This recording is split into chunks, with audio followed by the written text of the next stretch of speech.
ഇന്നൊരു പൈനാപ്പിൾ മോരുകറി ആയാലോ? അതിനായിട്ട് ഒരു പൈനാപ്പിൾ എടുത്തിട്ടുണ്ട്. ഇതുപോലെ ചെറുതാക്കി അരിഞ്ഞെടുത്തിട്ട് കാൽ ഭാഗം മാറ്റി വെക്കാം. ബാക്കിയെല്ലാം കൂടി മിക്സിയിലിട്ട് അരച്ചെടുക്കാം. ഇനി ഇതിലേക്ക് വേണ്ടിയിട്ടുള്ള തേങ്ങ എടുക്കാം കേട്ടോ. തേങ്ങ ഞാൻ ഒരു ചെറിയ തേങ്ങയുടെ ഒരു മുറി എടുത്തിട്ടുണ്ട്. പിന്നെ അതിലേക്ക് ഒരു 1/2 ടീസ്പൂൺ നല്ല ജീരകം ഇട്ട് കൊടുക്കുന്നുണ്ട്.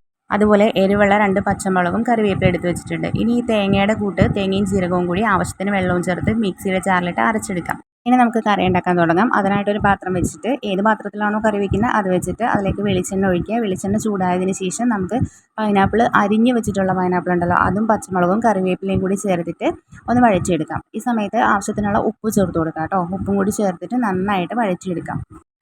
ഇതിവിടെ വേവുന്ന നേരം കൊണ്ട് നമുക്ക് തേങ്ങ അരച്ചതിനകത്തോട്ട് കുറച്ച് തൈര് ഒഴിക്കാം. പുളിയുള്ള തൈരാണെങ്കിൽ 2 ടേബിൾ സ്പൂൺ മതി. ഞാനിവിടെ 2 ടേബിൾ സ്പൂൺ തൈര് ഒഴിച്ചിട്ട് തേങ്ങ ഒന്നുകൂടെ അരച്ചെടുക്കുന്നുണ്ട് കേട്ടോ. ഇനി ആ പൈനാപ്പിൾ കഷ്ണങ്ങൾ വെന്ത് കഴിയുമ്പോൾ നമ്മൾ അരച്ച് വെച്ചിട്ടുള്ള പൈനാപ്പിളും കൂടി ചേർത്തിട്ട് 1 മിനിറ്റ് ഒന്ന് വഴറ്റിയതിന് ശേഷം അതിലേക്ക് 1/2 ടീസ്പൂൺ മഞ്ഞൾപ്പൊടി, ഒരു 1/4 ടീസ്പൂണോളം മുളക് പൊടി അധികം വേണ്ട കേട്ടോ, ഇട്ട് കൊടുത്തിട്ട് നന്നായിട്ട് മിക്സ് ചെയ്യാം കേട്ടോ. ഇതിന് ശേഷം ഈ ഒരു ഭാഗത്ത് തന്നെ നമുക്ക് ഇതിൽ പഞ്ചസാര ചേർത്ത് കൊടുക്കാം. മധുരത്തിന് പഞ്ചസാര ചേർക്കുന്നുണ്ട്. ഒരു 1/4 ടീസ്പൂണോളം പഞ്ചസാര ചേർത്ത് കൊടുക്കുന്നുണ്ട്. പിന്നെ പൈനാപ്പിളിൻ്റെ മധുരത്തിനനുസരിച്ച് വേണം കേട്ടോ പഞ്ചസാര ചേർക്കാനായിട്ട്.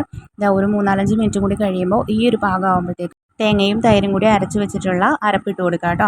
എന്നിട്ട് നന്നായിട്ട് മിക്സ് ചെയ്യാം. ഈ തൈരിൻ്റെ കൂട്ട് ഒഴിച്ച് കഴിഞ്ഞാൽ പിന്നെ ഫ്ലെയിം എപ്പോഴും സിമ്മിൽ തന്നെ വെച്ചേക്കാം കേട്ടോ. മീഡിയം ഫ്ലെയിമിലും ഹൈ ഫ്ലെയിമിലും വെക്കേണ്ട. കാരണം ഇത് അധികം തിളക്കണ്ട, ഒരൊറ്റ തിള മാത്രം വന്നാൽ മതി. പിന്നെ ഇതിലേക്ക് നമുക്ക് ആവശ്യത്തിന് വെള്ളം ഒഴിച്ച് കൊടുക്കാം കേട്ടോ. നമുക്ക് അരപ്പ് ചേർക്കുമ്പോൾ കട്ടിക്കായിരിക്കും ഇരിക്കുന്നത്. അപ്പോൾ കുറച്ചുകൂടെ വെള്ളം ചേർത്തിട്ട് എത്രത്തോളം നമുക്ക് വേണോ അത്ര, ഒരുപാട് ലൂസാക്കണ്ട. ഇതൊരു മോരുകറി ആണെങ്കിലും ഇച്ചിരി തിക്കായിട്ടുള്ള ഫോമിൽ എടുക്കുന്നതായിരിക്കും കേട്ടോ അതിൻ്റെ ടേസ്റ്റ്. ലാസ്റ്റ് നമ്മളിതിലേക്ക് താളിച്ചിടുക.